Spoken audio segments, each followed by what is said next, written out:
Ce sont des loups ibériques, l'une des espèces les plus pures, mais aussi l'une des plus nombreuses de toute l'Europe. Chez les loups, la famille est essentielle. Et pour assurer la survie génétique, il est capable de défendre les siens.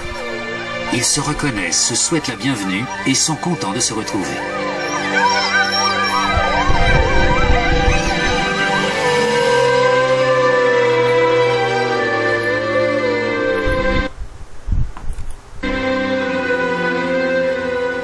Les lieux de rencontre de ces loups sont de véritables sanctuaires où les générations successives reviennent régulièrement. Les autochtones les appellent les cuisines des loups, et certains de ces endroits sont utilisés depuis plus d'une vingtaine d'années.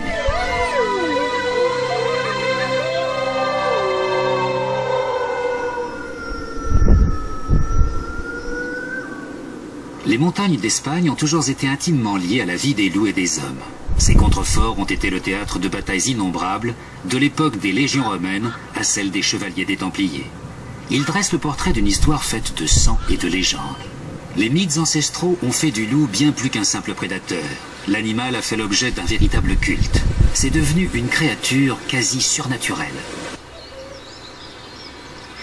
Au Moyen-Âge, ces forêts ont été le refuge des superstitions de l'Europe. Les pèlerins en route pour Saint-Jacques-de-Compostelle croisaient souvent la route des loups.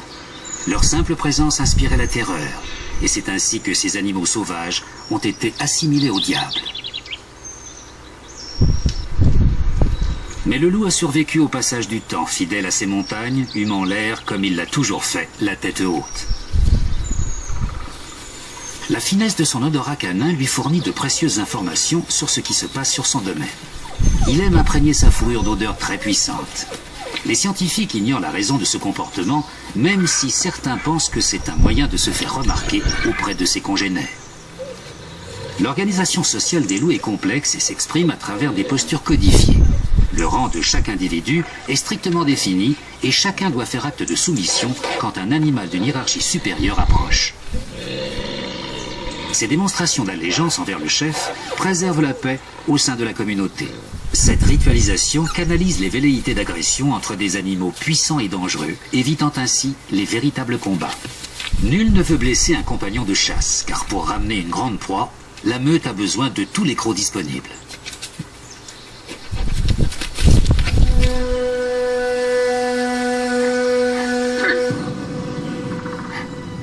Le loup éclaireur a repéré une trace olfactive, l'odeur caractéristique des cerfs. Immédiatement, tous les autres interprètent ces signaux. Ils comprennent la situation en s'observant les uns les autres. Chacun sait que pour réussir, il faut évaluer la vulnérabilité de la victime potentielle et agir en conséquence. C'est la clé du succès.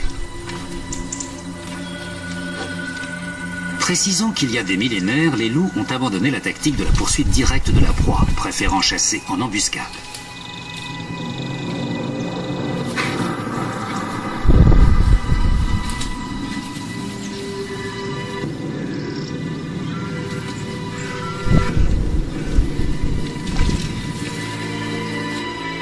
Les loups observent les proies, cherchant à déceler le moindre signe de faiblesse. Un prédateur malin sait comment jauger la situation en déchiffrant tous les symptômes de vulnérabilité. Autrefois, on racontait que le regard d'un loup pouvait paralyser sa cible, l'empêcher de s'enfuir en glaçant son sang. Mais c'est une légende.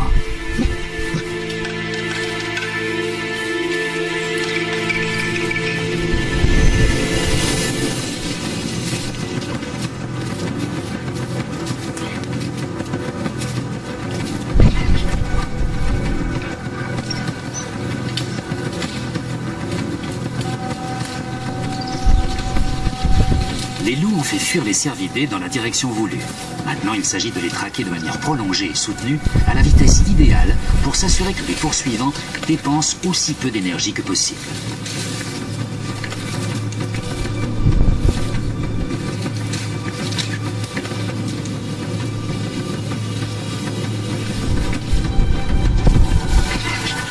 Un loup peut courir ainsi pendant plusieurs heures grâce à sa grande cavité thoracique, ses petites griffes et son exceptionnelle endurance.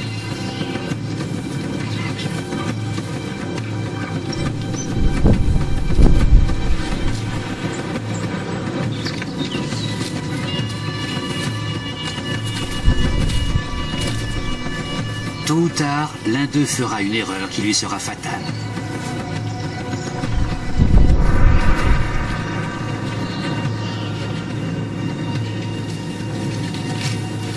La chasse coordonnée en meute est l'une des raisons du succès des loups dans l'histoire de l'évolution.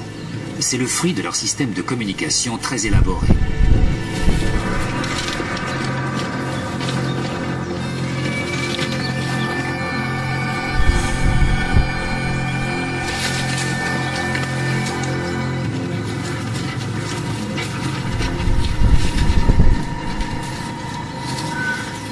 La future victime s'isole d'elle-même. Seule, séparée du reste du groupe, ses chances de survie sont tout simplement nulles. Elle se jette littéralement dans la gueule du loup.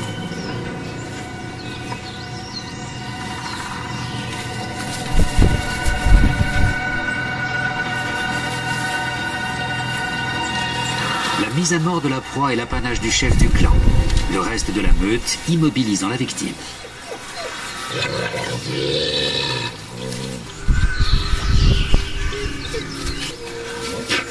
Maintenant, le chef doit imposer son autorité. Son rang lui confère le privilège de manger en premier, mais tous les autres loups ont le cœur battant, ivres de ce succès de chasseur. Après l'excitation de la traque, ils ont toutes les peines du monde à retrouver un peu de calme aussi vite.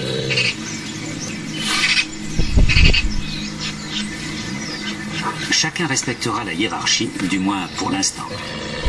D'un regard, le chef les tient à distance. Les meutes de loups sont des groupes dynamiques en perpétuelle évolution. Certains jeunes supportent de moins en moins l'autorité du couple dominant. La force des chefs de meute est constamment mise à l'épreuve.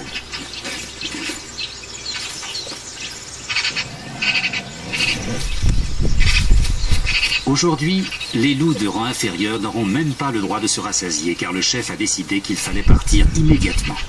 Quand le calme revient sur les lieux du drame sanglant, la vie reprend son cours parmi les autres habitants de la forêt.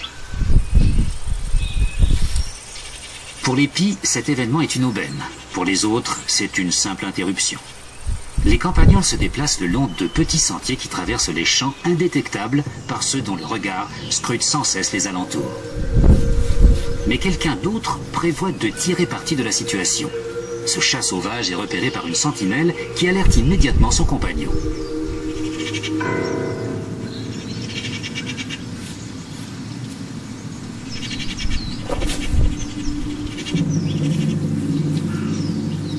Mais le campagnol, lui, ne comprend pas les signaux des pies et il décide de poursuivre ses pérégrinations alors que le danger rôde. C'est une erreur tragique, car aux oreilles d'un chat sauvage, les pas d'un rongeur dans les herbes sont une invitation à un petit festin.